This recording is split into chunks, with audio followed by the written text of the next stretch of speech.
Bom, pessoal, aqui é o professor Renato Lima e hoje a gente vai ter a nossa aula de física voltada para a dilatação superficial, ok? Espero que todos consigam compreender e vamos ao estudo. Bom, pessoal, para começarmos, a gente tem que ter um entendimento do que é essa dilatação, certo? Você já tem um pré-conhecimento sobre as dilatações na aula anterior, foi repassada na videoaula, e agora a gente vai especificar um pouco mais para a dilatação superficial, ok? Então, vamos acompanhar a leitura. Dilatação superficial é o fenômeno físico que consiste no aumento das dimensões espaciais, como comprimento, altura e largura de um corpo, em razão do aumento de temperatura.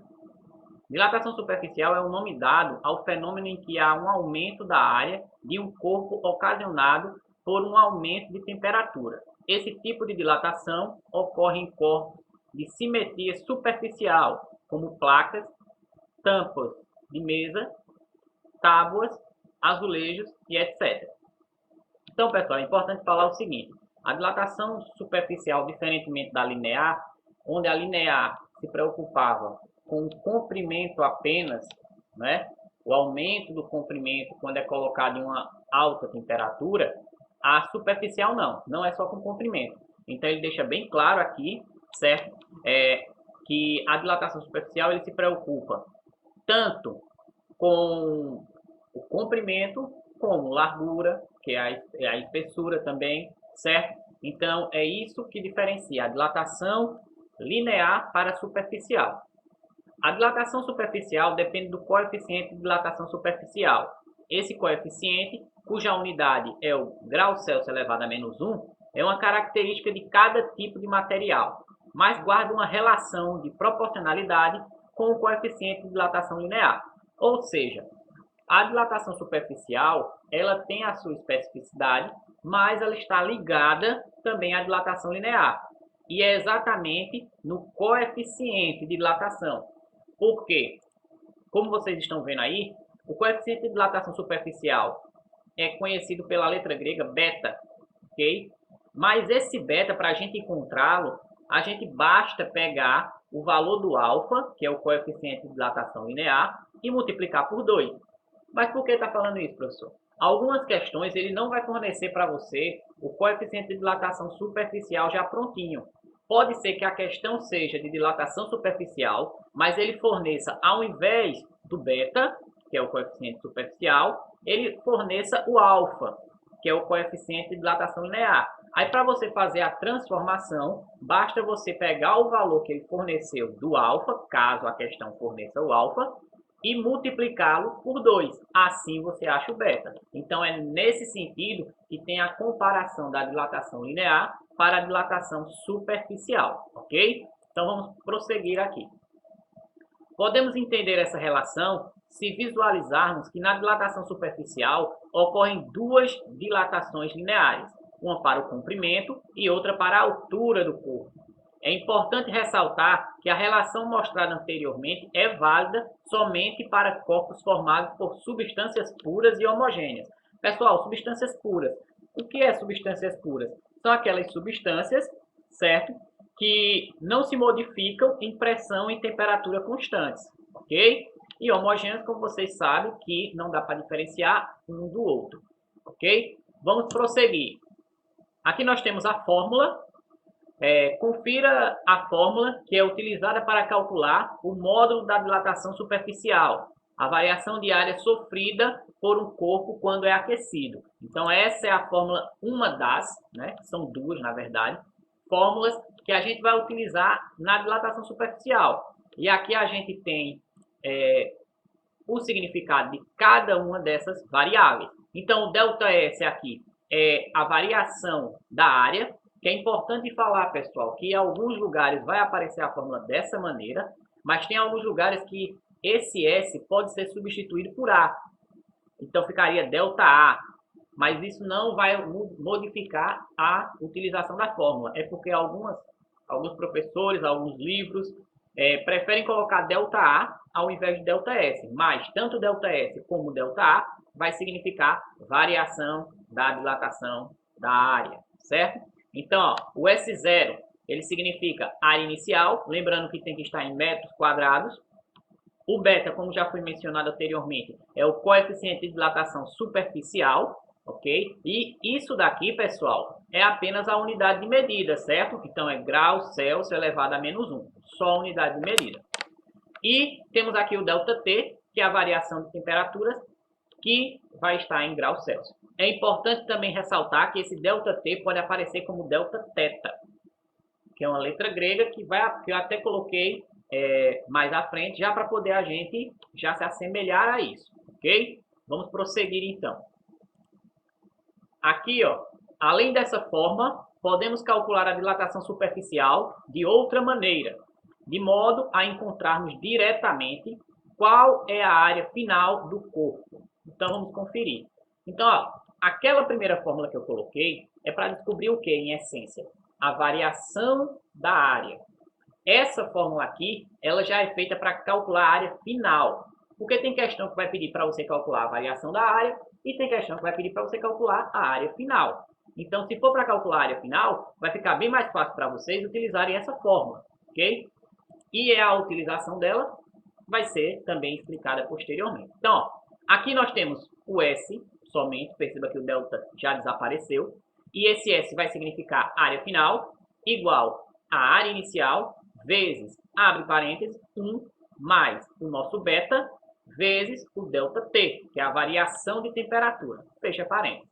Aqui eu coloquei um exemplo sobre a primeira fórmula e depois eu coloquei outro exemplo sobre a segunda fórmula e é isso que a gente vai fazer agora. Iremos respondê-los já para poder vocês terem uma ideia de como é que vai funcionar, ok? Então vamos lá. Nesse primeiro exemplo diz, uma chapa com área superficial de 8 metros quadrados é feita de um material cujo coeficiente de dilatação superficial é de 10 vezes 10 elevado a -6 graus Celsius, -1. Calcule a variação da área superficial ao ser submetida a uma variação de temperatura de 100 graus Celsius. Então, pessoal, aqui algumas coisas que a gente tem que destacar. Em dilatação, como vocês já perceberam, na linear, a gente vai utilizar muito a notação científica. Então, é bom você lembrar daquelas aulas que eu já dei presencialmente para vocês, revisando a questão da notação científica. Outra coisa, aqui ele já nos deu a variação de temperatura pronta. Mas tem questões que vai dar a temperatura inicial e a temperatura final. Aí só é você fazer final menos inicial. Nessa questão ele já deu pronta, vai ficar muito mais fácil para a gente. Então, aqui, ó, já separei. Primeiro, a gente vai organizar os dados, então já foram separados aqui os dados, ok? Ele quer que a gente descubra a variação de área, então a gente não vai utilizar essa fórmula, vai utilizar a fórmula anterior. Nós temos o espaço inicial, que é de 8 metros quadrados. Nós temos o beta, perceba que aqui ele não forneceu o alfa, olha que coisa maravilhosa. Ele já forneceu o beta. E o beta vale 10 vezes 10 elevado a -6, graus Celsius elevado a -1. E aqui é o que eu falei para vocês. Esse ΔT, pessoal, ele pode aparecer como Δθ. Isso aqui é o θ, pessoal. E ele também vai significar a variação de temperatura. Eu já estou inserindo ele já para vocês irem se acostumando. E aqui é a nossa variação de temperatura, 100 graus Celsius. Ok? Prosseguindo, utilizaremos a fórmula de dilatação superficial, que foi aquela que a gente viu anteriormente. E agora vamos aplicar os valores na fórmula. No lugar do espaço da área, inicial, colocamos o 8. Temos aqui o nosso coeficiente superficial, que é o 10 vezes 10 elevado a -6. E aqui a variação de temperatura, certo? Tudo substituindo através dessa fórmula. Continuando, nós tivemos aí a multiplicação do 8 vezes o 10 vezes o 100, que vai dar 8.000. A notação científica, eu repeti. Continuando, nós temos esse valor. Esse valor aqui, pessoal, é porque eu tirei de notação científica. Mas, professor, como é que tira de notação científica? Já esqueci. Perfeito. Então, ó, aqui do lado eu coloquei. Eu peguei o 8.000, coloquei aqui, ó, aqui nós temos o 8.000. E eu coloquei esses zeros aqui já para poder mostrar para vocês como foi que chegamos a esse resultado. A vírgula, inicialmente, ela estava aqui, pessoal, no final. Aí o que aconteceu? Uma casa, duas casas, 3, 4, 5 e 6 casas, certo? Aqui. Por isso que a vírgula veio parar aqui. Perfeito? Aí o que acontece? A partir desse momento, a gente não precisa mais colocar esses 3 zeros. Por isso que ficou dessa maneira. Vamos continuar. O segundo exemplo fala, uma chapa metálica retangular de 0,05 metros quadrados encontra-se a temperatura de 25 graus Celsius, quando passa a ser aquecida pela luz do sol, até que sua temperatura atinja 75 graus Celsius. Sendo o coeficiente de dilatação superficial do material que compõe a chapa igual a 2 vezes 10 elevado a menos 4 graus Celsius elevado a menos 1, de quanto será a variação diária dessa chapa.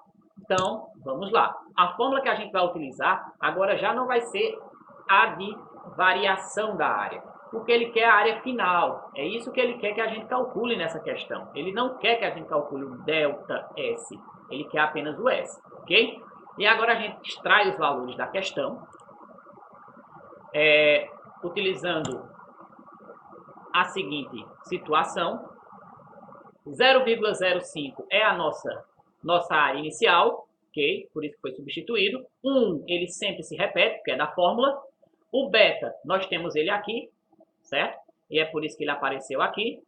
Vezes o quê? A variação da temperatura. Nesse caso, a questão não forneceu a variação da temperatura prontinha para a gente. Então, é por isso que eu peguei o quê? Temperatura final menos temperatura inicial. Por isso que está aqui, ok? Continuando, o que é que eu vou fazer agora? A área final, é igual a 0,05 vezes, abre parênteses, porque lembre-se, a gente tem que resolver primeiro o que está dentro do parênteses para depois resolver o que está fora. Outra coisa, a gente resolve primeiro as multiplicações para depois resolver a soma. Por isso, não some isso aqui logo, por favor. Então, o que eu fiz aqui? 75 menos 25, 50. Ótimo.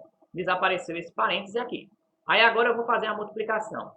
Mas essa multiplicação, vocês devem estar reparando que está diferente. Professor, esse número está diferente desse. Mas o que foi que aconteceu? Eu tirei esse valor de notação científica, já para ficar mais fácil. E tirando de notação científica, encontrei esse valor. Certo? Aí agora eu faço a multiplicação. 0,0002 vezes 50. E aí a gente vai chegar a isso daqui. 0,01. Agora sim eu vou poder somar, porque a gente tem aqui o parênteses. Resolve o que está dentro do parênteses primeiro. Então ficou S, que é a área final, é igual a 0,05 vezes 1,01. Multiplicando isso daqui, a gente acha o valor da área final, que é 0,0505 metros quadrados, ok? Espero que tenham compreendido, pessoal. Espero que isso ajude vocês a fazerem as atividades. Continuem em foco nos estudos, certo? Porque, através do estudo, você pode transformar o mundo. Você é essencial. Bons estudos, pessoal, e vamos em frente.